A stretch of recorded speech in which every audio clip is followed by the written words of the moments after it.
How many agendas and objectives did Hurricane Nicole serve for those in power? Did mainstream media reveal or even make mention of the massive aerosol spraying operations that took place in Hurricane Nicole's extensive moisture field?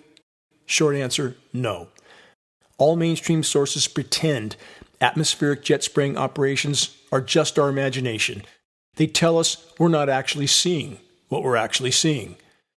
Hurricane Nicole seemed to appear out of nowhere at the end of hurricane season and at the last moment.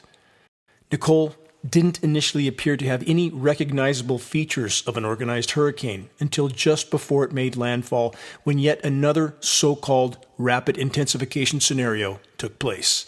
This was not an act of nature. Atmospheric pressure zone manipulation by ionosphere heater installations like the HARP facility in Alaska augmented the storm intensification process. An extensive network of smaller frequency transmission facilities, the blue flashes that appear in this loop, have a repelling effect on electrically conductive elements that are seeded into storms like Nicole.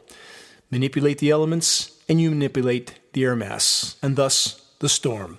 As Nicole was making its way through Florida, a straight-line stream of moisture was steered from Texas all the way to the Great Lakes, where the moisture was chemically nucleated to help feed so-called winter storm Alejandra.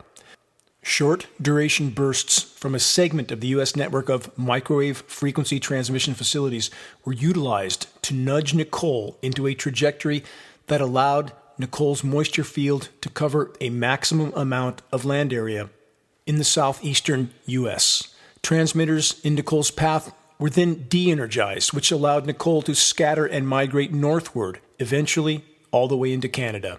Hurricane Nicole was utilized as an atmospheric moisture pump.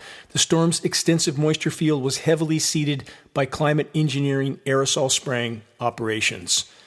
Their signatures can be seen in these images. The constant atmospheric spraying of climate engineering particulates facilitates the objective of expanding and scattering the moisture field as widely as possible. Ice nucleating elements, a part of the climate engineering mix, as lab tests prove, helped to begin the cooling process of Nicole's moisture as it migrated north. Welcome to solar radiation management, and eventually an engineered winter weather scenario.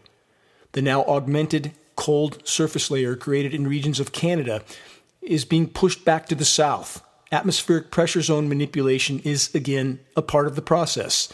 This kind of uniform surface cold, after all the on and off record heat, with most of the northern hemisphere still at far above normal temperatures, is not a result of nature. It's a demonstration of climate engineering. The timing of the engineered cooldown with the COP27 Global Climate Conference isn't an accident. Cold surface air will pick up moisture from the record-warm Great Lakes and will then be seeded with chemical ice nucleation elements as the climate engineers do their best to create sensationalized record snowfall headlines.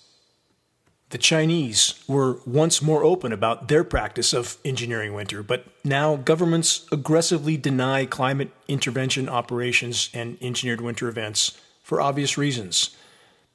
The engineered surface cooldown of the U.S., again, just in time to serve as a climate engineering demonstration for the wrap-up of the COP27 Global Climate Conference circus of mass distraction.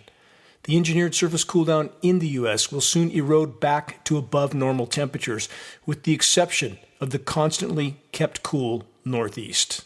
Many agendas and objectives are being carried out by the climate engineers. Benevolence is not a part of the equation. Please make your voice heard in this desperate battle to expose and halt the insanity in our skies. Share credible data from a credible source. Make every day count. This is Dane Wigington from Geoengineeringwatch.org.